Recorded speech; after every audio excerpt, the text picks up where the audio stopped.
we talk like we were on the front porch. We are. On her way to stardom, she graced our screens on popular television shows like Girlfriends and Days of Our Lives. We really fell in love with her years ago when she played Sasha Brown on Tyler Perry's Meet the Browns. And we love her all over again today as Jasmine on Bronx SIU. Not only is she an actor and a producer, but she's a wife, a mom, and an entrepreneur. Big dog, little dog, standing ovation for all around it lady, Denise Boutte. Yay! What an introduction. Well, you know. Made me impressed. I'm like, oh, okay. That's what I did. All you're right. You're like, this is my resume. I am the it lady. It's 15 years. So yeah, that's wow. Just to say, actually 16. I just made 16 years in Los Angeles. But before we go on, I want people to know that, yes, you've made 16 years in Los Angeles, but right now you are currently in Little LA. You're in Louisiana. I'm a Louisiana girl. You're in Louisiana. Yeah. So we see the trucks and the tractor trailers and the pickups passing behind you. So I want to give folks context. So this is where you're from. Backwoods of Louisiana. And I always say I'm the real Queen Sugar. Okay. I don't have to act it. I am surrounded by cane and all that stuff. And it took me to leave to appreciate it. So before you moved out, Denise, you were working in corporate America, yeah? Yes, I was in advertising for 5 years, almost 5 years. Okay. Yeah, with the advertising agencies, I interned at twice in Dallas, Texas. They gave me a job right out of college. So yeah, I went to LSU. I interned. At first, I thought I wanted to be a journalist, right? And sit down and be an anchor woman. I couldn't read the teleprompter, and so that's very crucial. Part of the reason I changed is because the first thing I covered was a guy that got electrocuted in his yard. So that turned me off. And then I was trying to, get acclimated to the whole teleprompter. And I was just like, you know what, this isn't for me. So then when I went to the advertising agency, I was like, okay, I like this. So I was on the pitch team. Okay. That actually pitched the, the accounts and account executive, and I got up to account director before I left. So okay, that's major. Yeah, I did. Working in Texas, did you have an opportunity that came your way? Like, were you an extra or something in a film? Like, what was the catalyst that made you leave Texas and move to LA? I was working at Fossil. The purses and watches place. Yeah. And they took several of us around the agency, and they wanted to, kind of save money. And they were like, hey, we got them all here, And so they were expanding into, I think it was clothing. Okay. Before it, some of the posters went up in the actual stores, and a local agency contacted, us because they knew it was internal and wanted to know if I wanted to get representation. But Denise, now let's say this. I mean, let's just be honest. You are gorgeous. I mean, you're gorgeous now. I know you were gorgeous then. You mean to tell me that there was never a time in your mind before you started getting recognized in these incidental situations? You never thought to yourself, I am what Hollywood wants. Never. The only thing was, there was a desire to do, to be an anchor woman. I had that. So that was in front of no. I honestly and truly was just not even a part of my psyche, but as I started working more, with the agency, and it's like these things kind of haphazardly started happening, I began to pay attention. I was like, why does this keep on happening? And I've always been not a spiritual person, but I've always taken note of things like, let me see what this is all about. When I had my first headshots taken, it was by a woman named Suze Lanier. Suze was Jasper's partner. And Jasper is your manager. Our current manager. We have the same talent manager. We have the same manager, lo and behold. And I met her, and she was coming from Los Angeles, was originally from a town right outside of Dallas. And she was like, I want to represent you. She was like, but you'd have to move to Los Angeles. I was like, oh God, I'd never do that. Like, what kind of girl am I to do, throw caution to the wind and do this? And I'd done it before, like throwing caution to the wind, but not like this. I was within driving distance to go home. This was a whole other situation. I actually came home. I mentioned it to my husband, and he didn't think it was funny. He was like, why not? I was like, you're serious? I took off. He came later, and we found this apartment in the hood. Wait, where was the apartment? Where was The it? not so great part of Van Nuys. Mm. Yeah. So imagine the culture change. Like I'm at a townhouse in Dallas, Texas. I'm, doing some things. He's on he's climbing the ladder, and then we go to Van Nuys. I Yeah. wish that I really want people to understand who are not in the Los Angeles area how scary certain parts of Van Nuys can be. This is not to put an indictment on the entire No, town of because Van Nuys. there are parts of it that are really good, that are by Studio City and all that stuff. But we had never done that before. When I saw the tennis shoes on the power line, and I was like, that's interesting. And then somebody explained to me, like, you know what that means? And I was like, no. They were like, yeah, let's educate you. I'm gonna be completely ignorant here. I still don't know what tennis shoes on the power lines mean. I've seen them. Okay, and apparently that's how folks let you know that they dealing. Like you can get your product. Yeah, your product. You can get your product from them. So that's a way for them to signify like this your spot. In fact, when I went to the Why Did I Get Married premiere, we were in that alleyway getting into a limo. Like we were still there. Don't ride the white horse. But let's talk about that. So Why Did I Get Married came after you had already booked some bit roles. And I say bit roles, but small. Oh, absolutely. Smaller roles on somewhere. Yeah. I'm Trina. I'm a friend of Mike and Sheila's. My fault. Sheila invited Trina when she found out that there was an extra bedroom. You guys cool with that? Why Did I Get Married was kind of right after. I think it was a year and a half, maybe 2 years after I got there. To book a feature film 2 years after you put your feet down in Los Angeles soil is a huge deal. What was that audition process like for Why Did I Get Married? It was my callback. And the casting director had said, hey, this is probably, hers. And so just make sure she comes in here, does the same thing. I went in there. Reuben Cannon was in the room. Tyler was in the room. I'd never seen Tyler other than Medea. Basically, the person who stood up and said, Denise, you are, my name wasn't Sasha at the time, you are our blah, blah, blah. And I'd like you for two things I have on deck. I want you for a movie. I want you for a television show. And I just broke down. In the room, you just started crying? Was on her knees like, my mama's gonna be so happy. Like that was I cannot. Those were my choice words. I'm on my knees. I'm crying. He's like, okay, get up, baby. Get up off the floor. So from that point on, I was like, you see how this audition process goes. A lot of times, even before you go, it's booked. You're backup. Yeah. That's just the reality of it. You're backup, and a lot of times they are negotiating the contract. And so you are just that, you're backup, just in case it falls through. So it's like, I very quickly, took note of that part of the game. How do you deal with rejection when you are the backup or when you think that you are up for a role, but you weren't really even in the running for it? How do you deal with that? It takes time.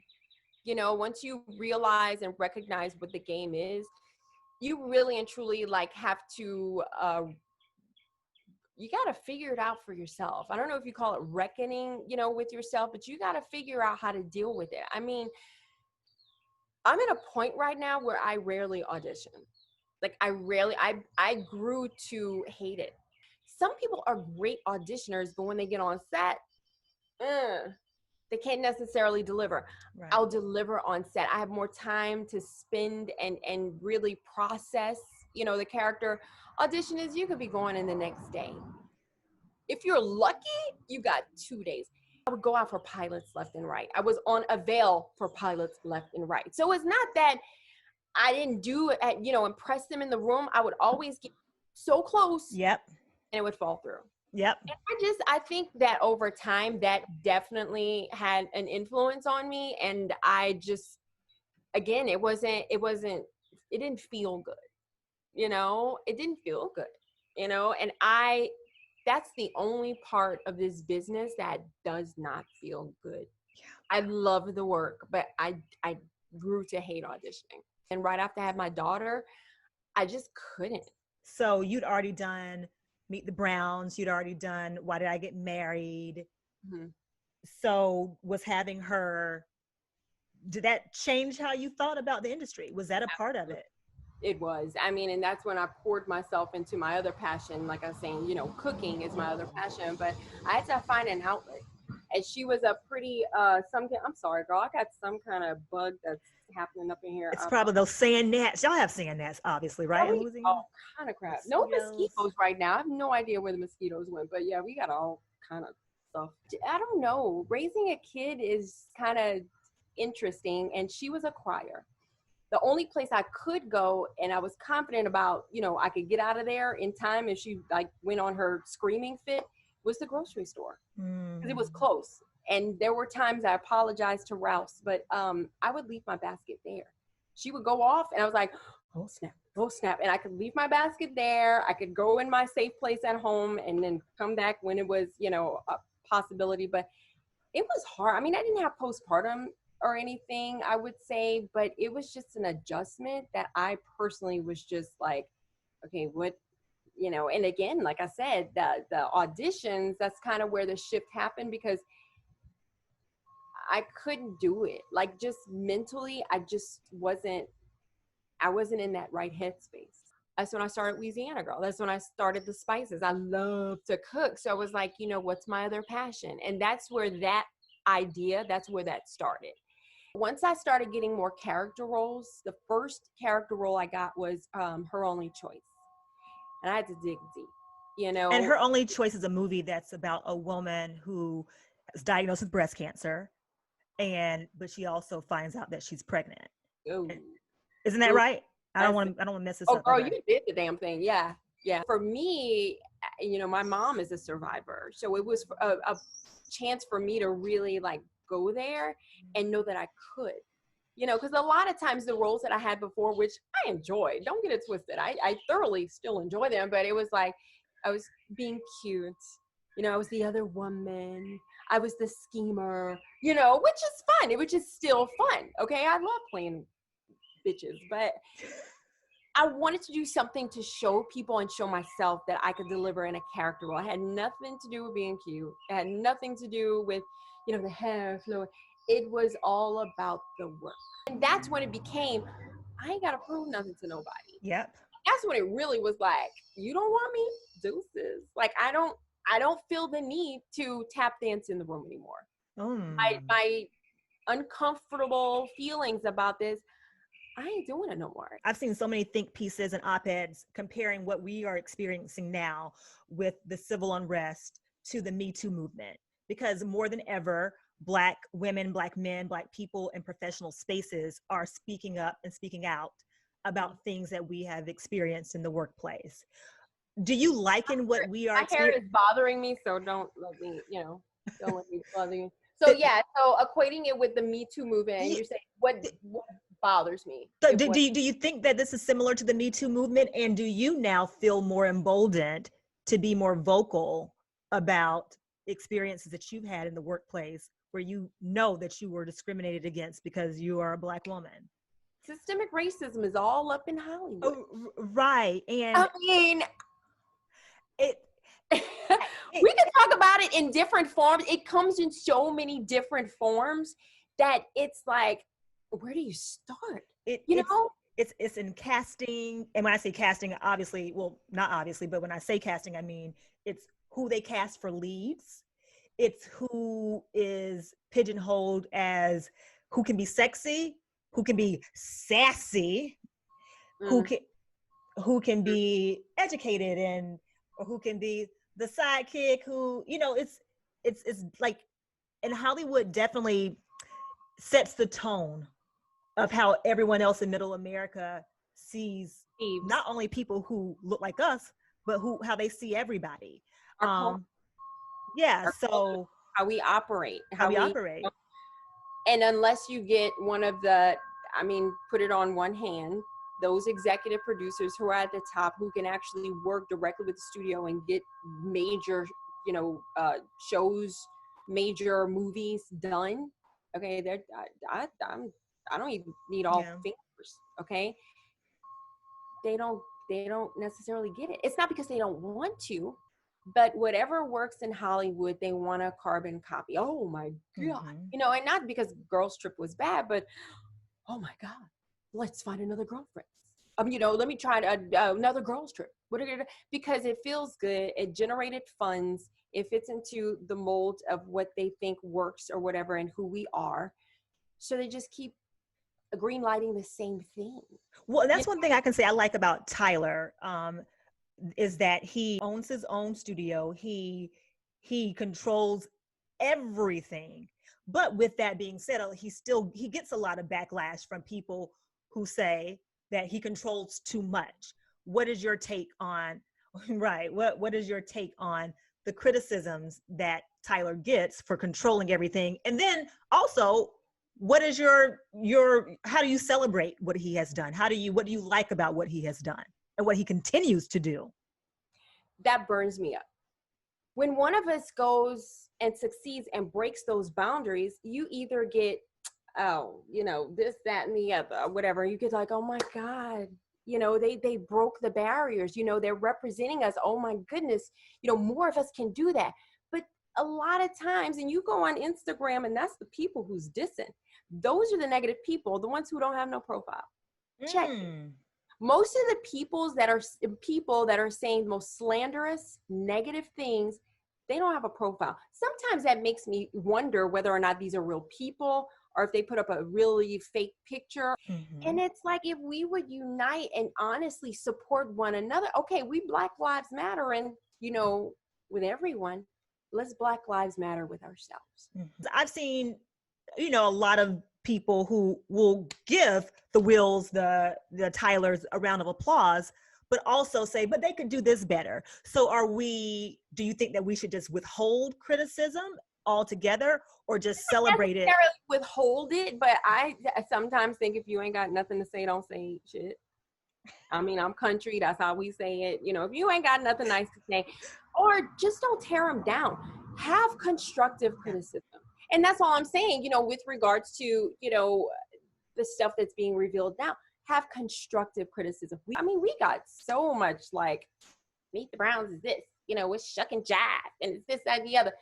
Okay, you don't like it? Great, that's fine. Not everything is for everybody, but look at this Black man who has a studio, who is giving opportunity to his own, who doesn't necessarily make stuff. I mean, Tyler got a lot of stuff out there. You're not gonna like all his shows. You're not gonna, you know what I'm saying? But this is his thought. This is his art.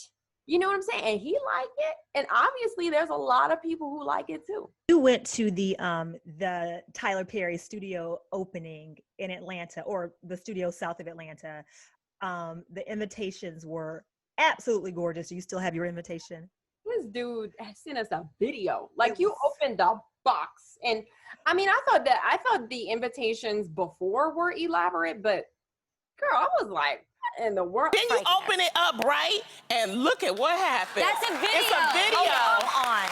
And it's a personal video where he talks like he's talking just to you. Like, Tyler gives you an experience that you will never get from somebody else. Like, he's always setting the bar. You like, what else can he do? And it's something you can't you can't really put into words or whatever. It's like, oh, you had to be there. You know what I'm saying? But it's just, again, the energy. Yeah. The energy that was in those rooms. And I mean, you left there to be like, I can do anything. You know what I'm saying? You just feel so empowered and just like invincible. And the energy just walking through, and you're like, oh, look at all these stages. He's honoring us. Whoopi Goldberg stage, Oprah Winfrey, Sidney Poitier. I mean, it's just, my God, Cicely Tyson. I mean, just being on that lot just makes you feel like you can do anything. And it definitely, and I mean, the whole, you get a star. It's like, well, shit. You have a star, right? Don't you have a star? Girl, I'm just like, okay, Hollywood Boulevard, if you come, cool. But if you don't, I got a star. Tyler gave me a star. We have now come to the part of the show that I like to call Big Dog, Little Dog Rapid Fire, where I ask you a series of questions super quickly. You have to answer them as quickly as you can without giving them much thought. I am timing so you. bad at this. Oh, Erica, you Oh, serious? well, I'm timing you and I'm judging you.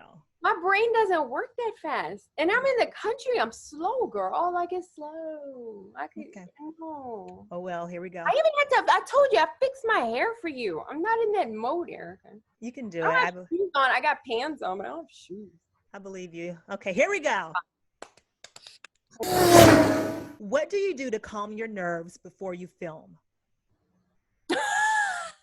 I used to say drink. I study, because as soon as I am ready and prepared, I don't care, I guess.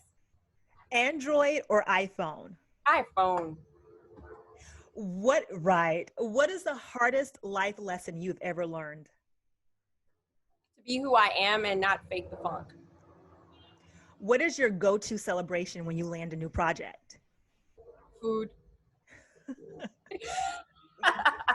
Fill in the blank. When it comes to blank, I am the absolute best. Juggling. Not juggling, but juggling and doing multiple things at one time, it's a rush. Okay. Yeah. Okay. Who's a better cook, you or your mom? Oh, shit, mama. Yeah, God. I can't bake worth a damn. I got 3 specialties, but my mom, she can whip stuff. Girl, she just made some cornbread. No measurements, no nothing. So, mama. Yeah. 3 words that best describe you. Oh, shoot. Oh, gosh, that's hard. I want somebody else to describe that. Nope.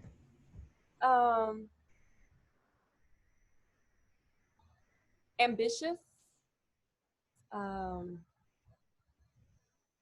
Comfortable in her own skin. I know that's a phrase. And full. Just full. I appreciate the small things now. I'm so happy I left, because at the time I was like, y'all are small-minded. I hate this small town stuff. And da-da-da-da-da. And I left. I went to Dallas. Hey, this is cool. I went to LA. Oh, this is cool. And I'm like, I did it. You know, I came, I saw, I conquered. It was amazing, but there will be a time I want to come back. Not more, but That's good. And finally, my heart. You're full. Finally, what is the one role that got away?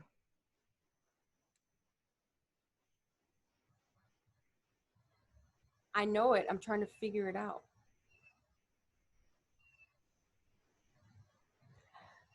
I don't remember the name of the movie.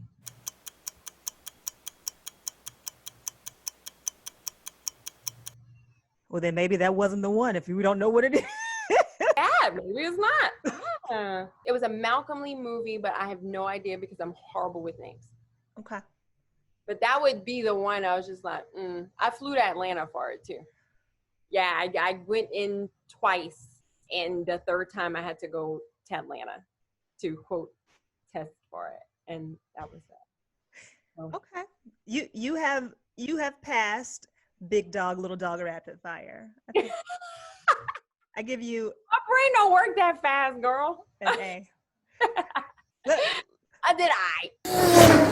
2 things before you go, because I mean, honestly, we could just talk all day long. All day.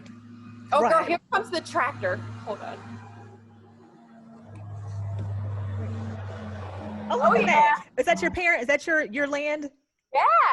You got to give us a quick tour in a second, because people. You see it in the back. Wait, who's driving the tractor? I don't know, girl. Like, I would call it outsourcing, that other farmers maintain it for us. Once my grandparents passed or whatever, we it was inherited, and so they do great upkeep themselves for part of it, but we don't have the livestock anymore. Aww. We don't have all that, but we do have the What's the crop? What's the sugarcane. Sugarcane. It was soybeans, and then we went to sugarcane or whatever, and so that's what we got now. Well, you need to be in why are you not in Queen Sugar? I mean, this is your life. Look, maybe that's the role that got away. That was one of them. Though the movie was that was a film, but the show, but girl, I never got in for it. Oh, and you know what I did? Wait, I made pecan candy. I make pecan praline. Mine actually rival my mom's, right? I found out where Ava's office was because she was still doing, I guess, she still had her publicity company. Okay. I made some pecan candy. I did the whole wait for somebody to come down so I could get in, open the door, get up the elevator, and I dropped off some candy. I asked for her. She wasn't there. She might have been there, girl. But I dropped it off. I had the most amazing note, and it said, "I am your Queen Sugar. I am your Queen Sugar." I'd read the book. The book was cool. You know, there's some things that I would change or whatever, but the book was cool, and I was just like, this is mine.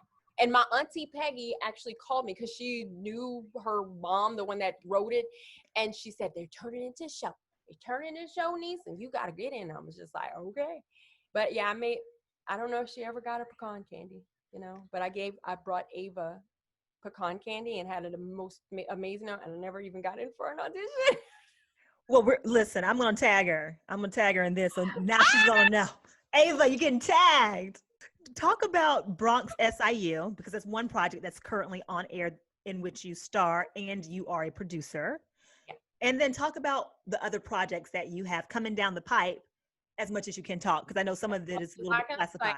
A Bronx is cool. I mean, I never thought, and again, that's Jasper working his magic. I mean, in any project he possibly can, he gets me a producer credit. Like, he just goes in there. And I mean, everybody's been so supportive of it, and that's when I really started to kind of oh, this producing thing is kind of and involving myself. You know, like I said, Jasper will get it whether I do something or not. Can you give us a little inside scoop on the projects that you're working on, even if it's just a little dipping your toe in the water of what we can expect to see from you in the next few months? One of the sitcoms,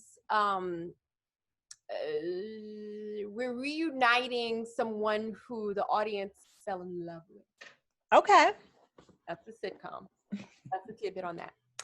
The other film that I'm like, oh my God, is we're gonna do some things in Louisiana. Okay. Things in Louisiana. We're gonna be authentic. How about that? A movie coming out called Kombucha Cure. Kombucha Cure. I forgot about it. We didn't even talk about Kombucha Cure. Kombucha, we did, and that was right before COVID. COVID, yeah.